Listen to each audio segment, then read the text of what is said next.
पंजाब के नए सीएम का ऐलान सुबह तक संभव। चंडीगढ़ में कांग्रेस विधायक दल की आज फिर हो रही है बैठक। सूत्रों के मुताबिक आज ही नए सीएम का शपथ ग्रहण होगा।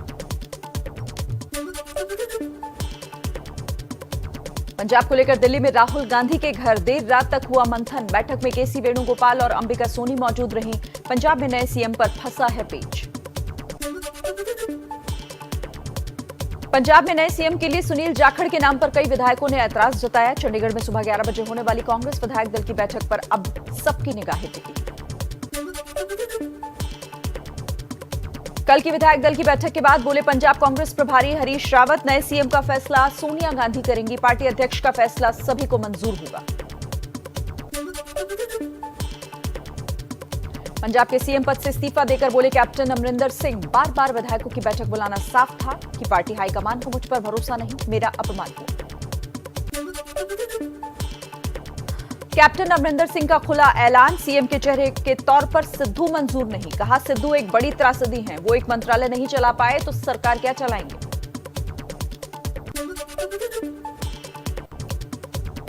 कैप्टन अमरिंदर सिंह ने सिद्धू को देश की सुरक्षा के लिए खतरा बताया। कहा उनकी पाकिस्तानी पीएम इमरान खान और जनरल बाजवा से दोस्ती पंजाब के लिए विनाश साबित होंगी सिद्धू।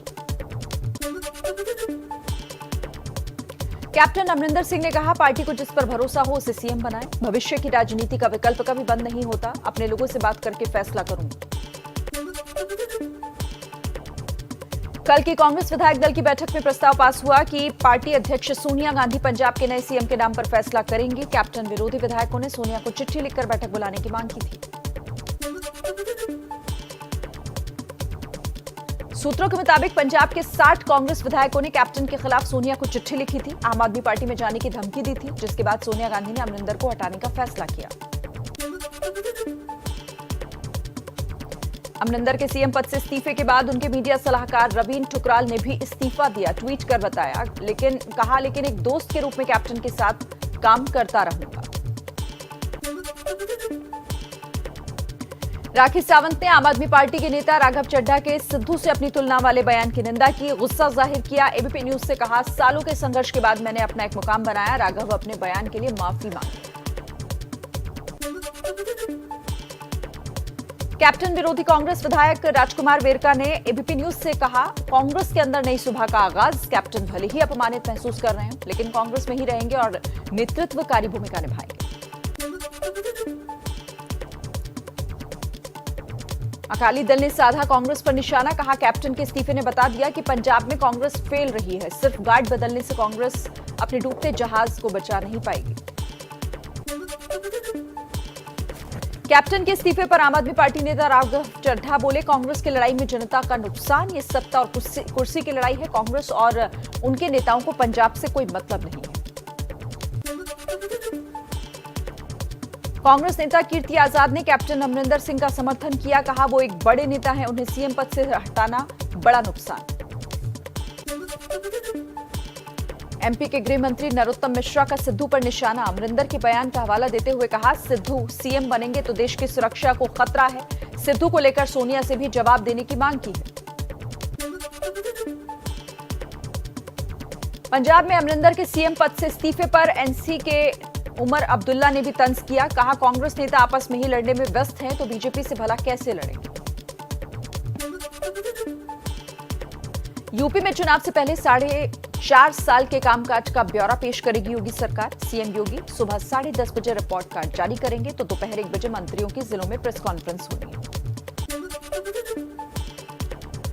योगी सरकार के 4.5 साल पूरा होने के मौके पर उपलब्धियों से जुड़ी एक बुकलेट लॉन्च की गई। काम दमदार योगी सरकार का नारा देते हुए विकास के कामों का लेखा जोखा दिया गया। अयोध्या में बीजेपी पिछड़ा वर्ग मोर्चा की कार्य समिति की बैठक का दूसरा दिन। आज सीएम योगी और डिप्टी सीएम केशव प्रसाद मौर्य शामिल होंगे। कल केंद्रीय मंत्री राधा मोहन सिंह और प्रदेश अध्यक्ष स्वतंत्र देव सिंह शामिल हुए। लखनऊ में आयोजित प्रबुद्ध सम्मेलन में शामिल हुए सीएम योगी। कहा पहले की सरकारों में कानून व्यवस्था और विकास का बुरा हाल था। प्रबुद्ध सम्मेलन में सीएम योगी ने कहा यूपी में कोरोना के दौरान सरकार का रहा बेहतर प्रबंधन। लॉकडाउन के दौरान नहीं हुई किसी की भूख से मौत।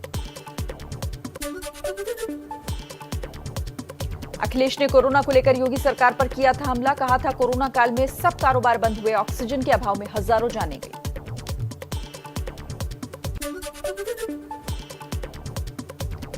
समाजवादी पार्टी आज से यूपी में गांव-गांव दलित संवाद की शुरुआत कर रही है। एसपी की नजर ब्राह्मणों के बाद अब अनुसूचित जाति के वोटर्स पर भी है।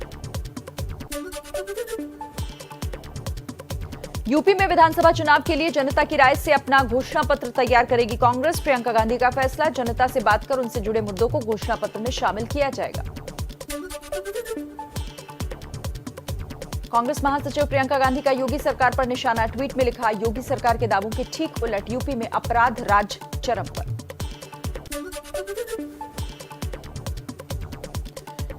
आजाद समाज पार्टी के अध्यक्ष चंद्रशेखर ने ओम प्रकाश राजभर के दावों की हवा निकाली। राजभर और ओवैसी के भागीदारी मोर्चे में शामिल होने से इनकार किया। कहा, चुनाव को लेकर अभी कुछ भी तय नहीं किया।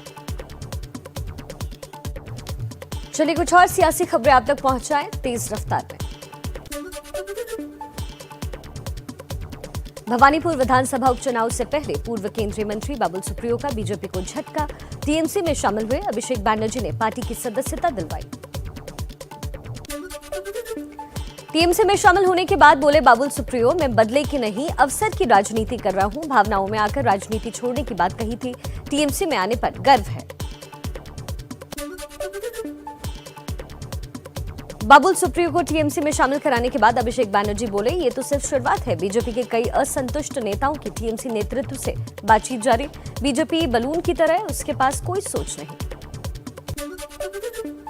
बाबुल सुप्रियो के आने पर टीएमसी के बाकी नेताओं ने भी खुशी जताई। कुणाल घोष बोले, बीजेपी के अंदर प्रॉब्लम, लोग वापस आना चाहते हैं। चुनाव से पहले बीजेपी ने जो दिखाया था अब उनकी देखने की बारी है।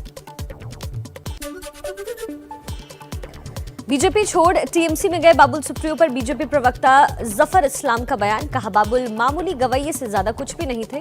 पार्टी ने उन्हें पद और सम्मान दिया, सेवा में नहीं, उन्हें मेवा में ज्यादा भरोसा। भवानीपुर सीट पर 30 सितंबर को होने वाले उपचुनाव पर अभिषेक बैनर्जी का ट्वीट। लिखा, ममता बनर्जी पर भरोसा रखें। बी फॉर भवानीपुर और B for Bharat. BJP Bhawanipur में भी हारेगी और भारत में भी।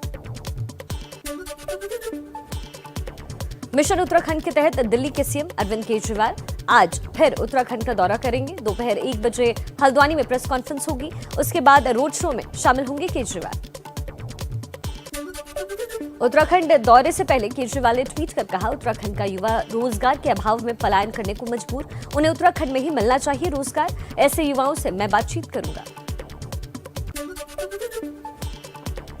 पीएम मोदी ने सभी मंत्रालयों के सचिवों के साथ 4 घंटे से ज्यादा वक्त तक हाई लेवल मीटिंग की। मंत्रालयों के कामकाज की समीक्षा की गई। मंत्रालयों के कामकाज के साथ परियोजनाओं पर ज्यादा फोकस करने को पीएम ने कहा। गृह मंत्री अमित शाह ने एमपी के जबलपुर पहुंचकर उज्ज्वला योजना 2.0 की शुरुआत की। कांग्रेस को भी घेरा। कहा, कांग्रेस ने गरीबों से सिर्फ छलावा किया। पीएम मोदी ने सिर्फ वादे नहीं किए, जनता तक सुविधाएं भी पहुंचाई। बीजेपी ने सर्बानंद सोनोवाल को असम से और एल मुरुगन को एमपी से राज्यसभा उपचुनाव के लिए उम्मीदवार बनाया। दोनों राज्यों की विधानसभा में बीजेपी को हासिल है बहुमत। महाराष्ट्र में बीजेपी के साथ गठबंधन की खबरों को शिवसेना ने फिर से खारिज किया। सांसद संजय राउत बोले, जो पार्टी शिवसेना को अपना दुश्मन मानती हो उसके साथ गठबंधन कैसे हो सकता है। आरजेडी नेता तेजस्वी यादव के झारखंड दौरे का आज दूसरा दिन। सुबह 11 बजे सीएम हेमंत सोरेन से मुलाकात करेंगे। दोपहर 12 बजे कार्यकर्ता सम्मेलन में शामिल होंगे। किसान नेताओं के साथ हरियाणा सरकार की समिति की आज होगी बैठक। हरियाणा के लगे दिल्ली के सिंधु बॉर्डर पर सड़क खुलवाने का बातचीत पर विचार होगा। टेरर मॉड्यूल केस में संदिग्ध आतंकी शाहरुख को प्रयागराज पुलिस ने हिरासत में लिया। पहले सरेंडर के लिए पहुंचने पर घर भेज दिया गया था। शाहरुख के पोल्ट्री फार्म से एटीएस और दिल्ली पुलिस ने आईईडी बरामद किया था। आईएसआई के आतंकी मॉड्यूल के भांडाफोड़ के दौरान प्रयागराज से गिरफ्तार जिशान के परिवार का दावा, जिशान किसी देश विरोधी गतिविधि में लिप्त नहीं रहा, कभी पाकिस्तान नहीं गया। सरकार से इंसाफ की गुहार लगाई। देश में आतंकी साजिश से जुड़े मामले में हवाला के अंडरवर्ल्ड रैकेट का खुलासा। दाऊद इब्राहिम के हवाला नेट के जरिए 2 से 3 लाख रुपए और जिहादी नोट के जरिए पैसे भेजे गए। श्रीनगर के नूरबाग इलाके में सुरक्षा बलों के घेरने के बाद हथियार छोड़कर भागे आतंकी। 2 आतंकियों की खबर मिली थी, जिसके बाद मुठभेड़ हुई। इलाके में सर्च ऑपरेशन अभी जारी। दक्षिण कश्मीर के कुलगाम में आतंकी हमलों और हत्याओं के बाद एसएसपी गुरिंदर पाल सिंह का तबादला। जीवी संदीप नए एसएसपी नियुक्त किए गए। कुलगाम में परसों 3 घंटे के अंदर 2 आतंकी वारदात सामने आई।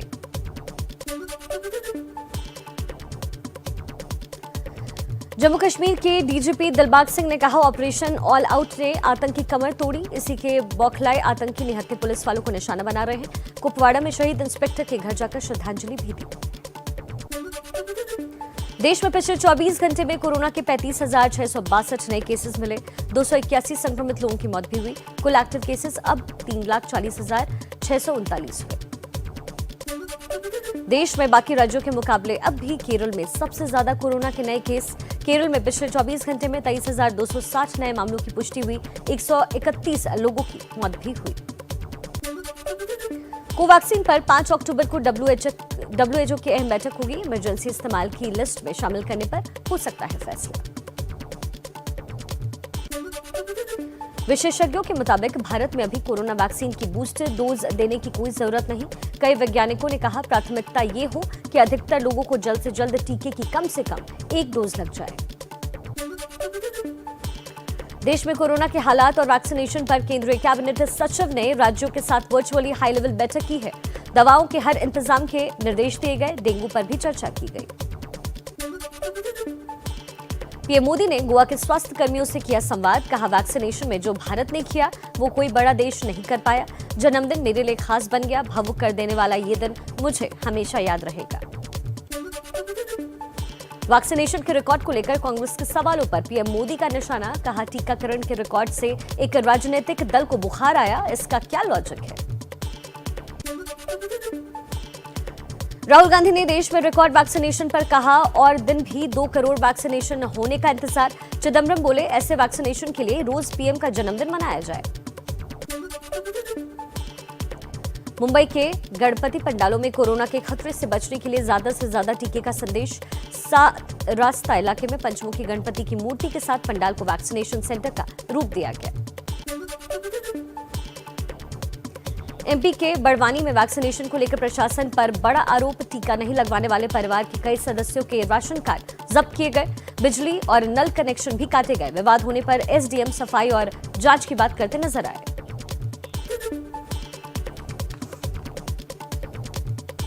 देश की न्याय व्यवस्था को लेकर सीजेआई एनवी रमना का बड़ा बयान। कहा, अदालतों में अभी गुलामी के दौर वाला अंग्रेजी सिस्टम जारी। कोर्ट की कार्यवाही समझने में आम लोगों को होती है दिक्कत।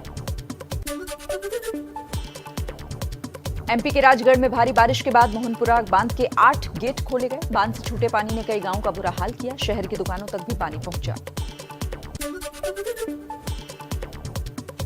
रतलाम में उफनती नदी के पुल से बहते बहते बचा बाइक सवार, लेकिन बाइक को नहीं बचा पाया। भारी बारिश की वजह से रतलाम शहर का भी बुरा हाल है। यूपी के मऊ में सरयू नदी के पानी से कई गांवों में जमीन का कटाव जारी। फिर एक घर के पानी में सामने की तस्वीर सामने आई। हादसे से पहले ही निकल गया था परिवार। उत्तराखंड में बद्रीनाथ हाईवे पर कर्णप्रयाग के पास पहाड़ से मलबा गिरने के बाद रास्ता हुआ बंद। दोनों तरफ से गाड़ियों की कतार, कई लोग फंसे। अभिनेता सोनू सूद की मुश्किलें बढ़ी। आयकर विभाग ने बयान जारी कर 20 करोड़ की टैक्स चोरी की बात कही। 2 करोड़ के अवैध विदेशी दान और बोगस कंपनियों के जरिए लेनदेन का भी दावा किया। दिल्ली के बुराड़ी में एक युवक की डंडे से पीटकर बेरहमी से हत्या कर दी गई। तमाशा देखती रही भीड़। वारदात के सीसीटीवी फुटेज के आधार पर पुलिस ने आरोपी को गिरफ्तार किया है। हरियाणा के रोहतक में गहने बनाने की वर्कशॉप से 4 स्कूटी सवार बदमाशों ने 2.5 लाख का गोल्ड लूटा। कारीगर को घायल भी किया। सिर्फ 4 मिनट में लूटकर फरार हो गए बदमाश। आज से शुरू हो रहा है आईपीएल का दूसरा चरण। मुंबई और चेन्नई के बीच शाम 7:30 बजे से दुबई में खेला जाएगा मुकाबला। भारतीय क्रिकेट टीम के कोच रवि शास्त्री ने कोच पद छोड़ने के संकेत दिए हैं। इंग्लैंड के अखबार को दिए इंटरव्यू में कहा, मेरा जो लक्ष्य था वो पूरा हो गया।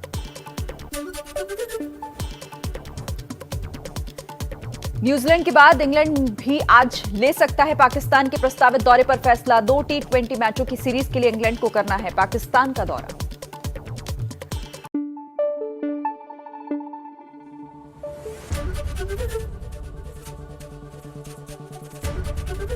एबीपी न्यूज आपको रखे आगे।